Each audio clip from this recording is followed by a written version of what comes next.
Yes, I think that they should be 100% certain that, or just how can I say, yeah, just exhaust every last piece of information, every last thing that needs to be worked out to make sure that at the end of the day, it's the victims of the injuries that are getting the best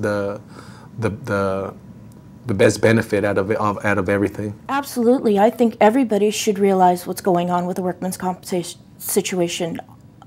I myself never thought about workman's compensation until I got struck by the truck. Yo pienso que sí. I think so.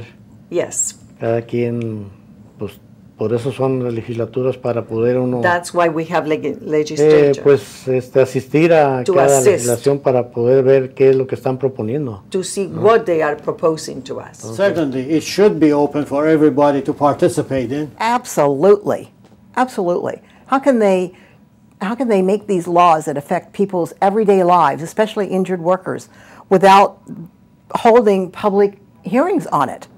I think that's just wrong what they're doing.